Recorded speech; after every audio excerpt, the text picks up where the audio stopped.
Na Semana Nacional Antidrogas, a Delegacia Especializada de Repressão ao Narcotráfico de Campo Grande conscientiza e mobiliza a população da capital a respeito dos problemas e as atividades de redução da demanda e oferta das drogas.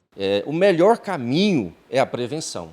E a prevenção se faz por vários meios. E um desse meio a Denaro realiza, que tem caráter pedagógico, de levar as informações aos jovens, aos adolescentes, nas escolas principalmente, como os pais lidarem ou detectar, observar algum comportamento do filho que esteja se envolvendo com substância entorpecente, que ele apresenta mudança de comportamento característico, principalmente de personalidade, de disciplina com os estudos, do relacionamento com os pais. Além dos trabalhos de conscientização, esta semana a Denar também realiza a incineração de drogas apreendidas em Campo Grande. Ontem nós incineramos aproximadamente meia tonelada de cocaína, hoje avaliada cloridrato, em 10 milhões de reais. Amanhã nós vamos incinerar mais de meia tonelada de cocaína.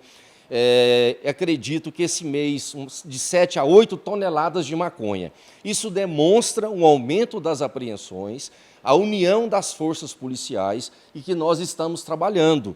As organizações criminosas, elas estão se aperfeiçoando em relação ao modo de trabalhar, de praticar a mercancia, e a polícia está sempre trabalhando com inteligência, com trabalho de campo, com troca de informações com outras forças policiais, no sentido de avançar cada vez mais e sempre estar à frente dos modus operandi, aí, da forma de trabalhar, dos artefatos utilizados pelos traficantes.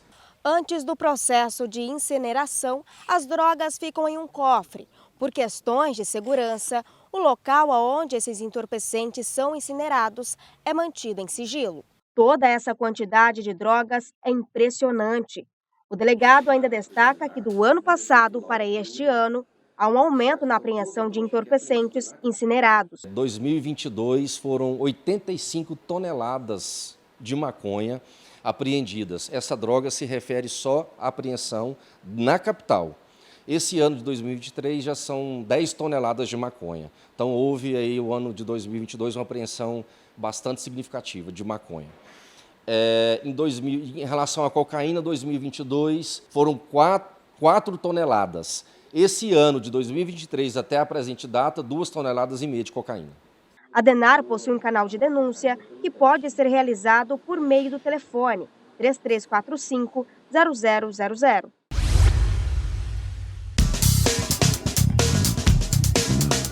Eles viraram uma extensão do nosso corpo, uma espécie de melhor amigo que merece cuidados. A falta de limpeza dos celulares é sinal de perigo. Dentre essas bactérias, pode ter micro-organismo virulento que possa causar doença. Num país com mais celular do que gente, a atenção tem que ser redobrada. Um estudo da PUC Campinas apontou que os aparelhos sujos podem carregar mais de 300 colônias de bactérias. A pesquisa concluiu também que não adianta só cuidar da limpeza das mãos se a mesma atenção não for dada para o celular. Foram recolhidas amostras das mãos e dos celulares. Cada bolinha branca é uma bactéria. Moral da história, um celular limpo tem 30 vezes menos bactérias do que o sujo. E não adianta só higienizar, tem que limpar corretamente. Utilizando álcool isopropílico, mais próximo de pureza, quase 99%, umedece com uma gaze ou um pano macio e passa por toda a extensão do objeto, do aparelho. O IBGE, Instituto Brasileiro de Geografia e Estatística, divulgou os primeiros dados oficiais referentes ao censo 2022. A população de Dourados teve um aumento de 47.333 habitantes desde a última coleta, feita em 2010. A população de 243.368, apontada nos dados, é menor que a prévia divulgada em dezembro do ano passado, que apontava uma estimativa de 261.019 habitantes. Mas para colher essas informações, os recenseadores enfrentaram algumas dificuldades em Dourados. A gente teve bastante dificuldade durante todo o período de coleta a acessar os condomínios, principalmente aqueles de alto padrão. O segundo destaque importante foi a falta de recenseadores. mesmo com um número bastante grande de processos seletivos, a gente teve muita dificuldade para encontrar recenseadores, candidatos dispostos a fazer o trabalho de recenseador. Os dados do Censo 2022 mostram que o crescimento populacional de Dourados segue constante a cada 10 anos. Em 1970, a população do município era de pouco mais de 79 mil habitantes, pulando para 106.500 em 1980, quase 136 mil 10 anos depois, 165 mil na virada do século e 196 mil habitantes em 2010. Em Dourados foram recenseados pouco mais de 243 mil pessoas nos mais de 103 mil domicílios que foram encontrados.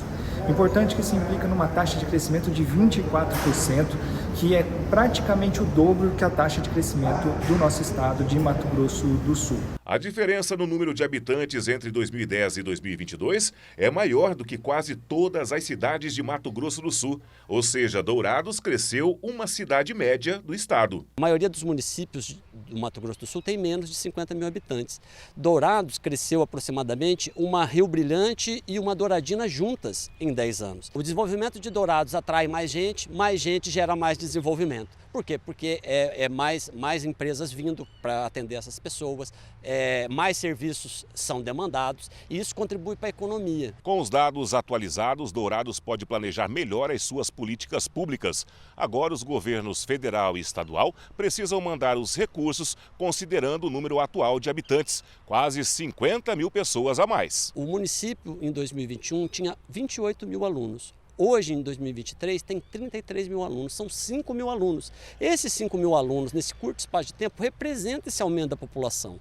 Então, nós temos como chegar com números no governo federal e no governo estadual e demonstrar a necessidade da ampliação do investimento em Dourados. Mesmo com esse aumento populacional, no que se refere a eleições, o município não pode ainda ter eleições em 2 turnos para prefeito. Segundo a Constituição Federal, é preciso que o município tenha mais que 200 mil eleitores. Até essa data, Dourados tem quase 170 mil eleitores e, por isso, as eleições são definidas em turno único. E quanto ao aumento na quantidade de cadeiras na Câmara de Vereadores, o presidente Laudir Munareto afirma não ter nenhuma discussão sobre o assunto até o momento. Se houver algum questionamento por parte dos partidos políticos, que integram a nossa Casa de Leis, aí sim nós vamos estar analisando para ver se há essa possibilidade ou não. O vereador destaca ainda que o aumento do número de vereadores deve obedecer prazos estipulados pela Justiça Eleitoral. Se for colocado para discutir, tem que ser até outubro deste ano, porque é um ano antes da eleição que se faz todo esse trabalho, como a mudança de partido por parte dos vereadores e essa situação toda, a filiação, Durante os meses mais frios, é comum a baixa umidade do ar, as alterações bruscas de temperatura e o aumento da poluição atmosférica, fatores preocupantes para quem sofre de doenças respiratórias crônicas. Além disso, nesse período as pessoas costumam ficar mais tempo em ambientes fechados, com pouca ventilação. Com a chegada do inverno, a atenção deve ser redobrada com as doenças respiratórias. As baixas temperaturas ajudam na disseminação de vírus causadores de doenças infecciosas, como resfriados, gripes e a própria Covid-19, que ainda não está totalmente controlada. As gripes, que são muito comuns, e não esquecer da H1N1, H1N2, do Covid, e as infecções de via aérea. Sinusites, os ataques de rinite, de bronquite, asmas, faringite, as doenças de via aérea são sempre as mais comuns. Os sintomas de gripe, de Covid, são bem parecidos. Para a gente saber realmente qual é o diagnóstico, precisa ser feito o teste. A atenção especial para idosos e crianças é importantíssima nessa época de clima mais frio. Idosos e crianças, eles têm eles têm a tendência a desidratar mais e fazer uma hipotermia. Então, nesse frio extremo, precisa se agasalhar bem, tomar cuidado com a hidratação dos extremos de idade e o público em geral, fazer uma boa higienização, lavagem de mão, deixar a casa arejada, aproveitar no meio da tarde, que tem sol, abrir as janelas para arejar. fazer uso do soro nasal para umidificar a mucosa do nariz, filtrar, limpar a mucosa da via aérea. A automedicação, muitas vezes vista como uma solução para o alívio imediato de alguns sintomas, pode trazer consequências mais graves do que se imagina. Além de piorar, a piora dos sintomas, os medicamentos podem trazer diversos problemas de saúde e efeitos colaterais. E aí acaba complicando o caso e até postergando um diagnóstico. Às vezes o paciente demora 7 dias para fazer o diagnóstico, achando que essa gripe vai passar sozinha, e perde o timing de fazer o diagnóstico, de fazer o exame para diagnóstico. Por isso que é importante procurar o auxílio médico e realizar o exame. As mudanças nos hábitos de vida também contribuem para os aumentos das doenças respiratórias. As pessoas mais sedentárias, que dormem pouco e se alimentam mal, prejudicam a resposta de defesa do organismo. A alimentação, eu sempre preferi os alimentos que não são industrializados, Então, vegetais, legumes, frutas, hidratar bastante, evitar extremamente gelado, principalmente agora no inverno, porque a mucosa acaba sendo prejudicada. Fazer o uso de alimentos mais quentes agora no inverno ajuda o organismo e a mucosa a se adaptar.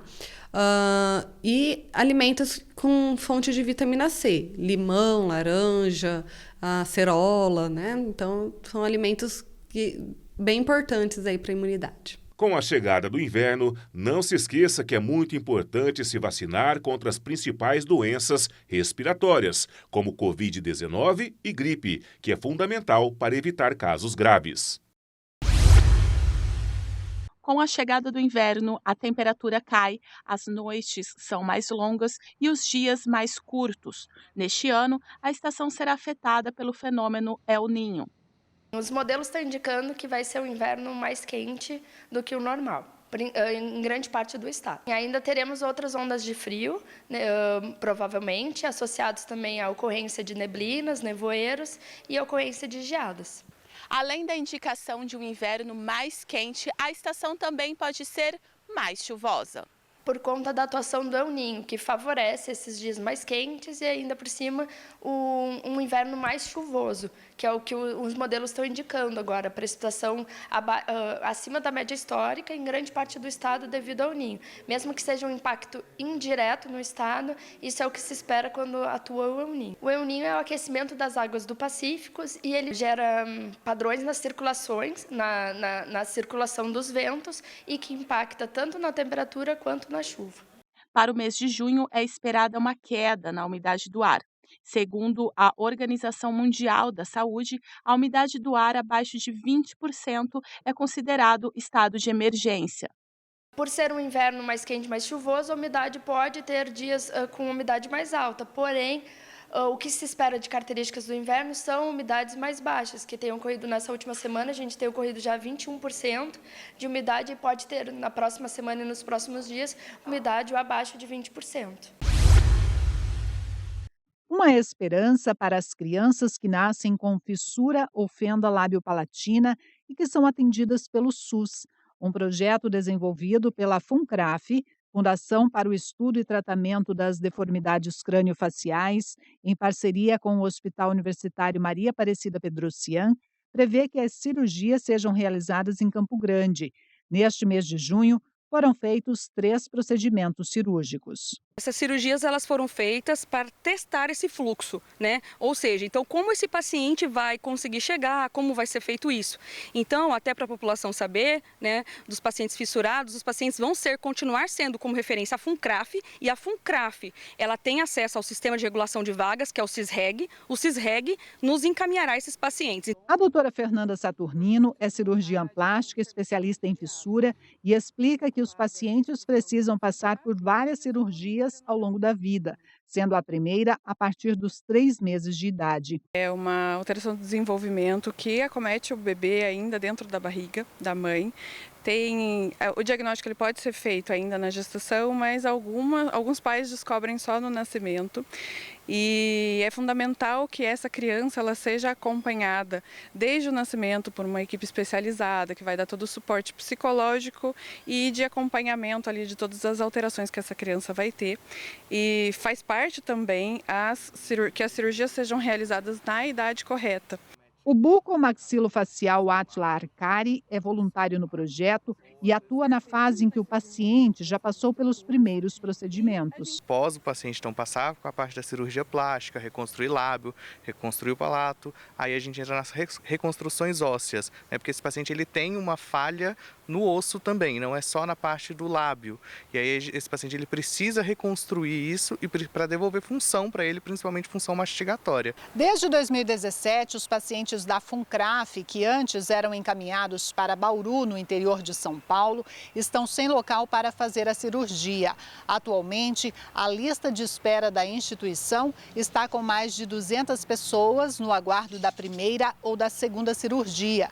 E a expectativa é que a partir de setembro, quando o projeto começa a funcionar definitivamente, sejam realizados em torno de 8 procedimentos cirúrgicos mês. Hoje a FUNCRAF ela tem um vínculo com uma instituição não governamental, uma ONG chamada Smile Train. Essa instituição ela é que subsidia com um valor ainda que é irrisório, né, simbólico, né, e mantém o mínimo para a realização dessas cirurgias. Todavia, né, o governo do estado, né, o nosso município precisa olhar isso de uma forma bem carinhosa do ponto de vista financeiro, porque precisamos de ajuda, né, para que os fluxos sejam bem estabelecidos, né, para que não falte os materiais necessários para a doutora Fernanda operar.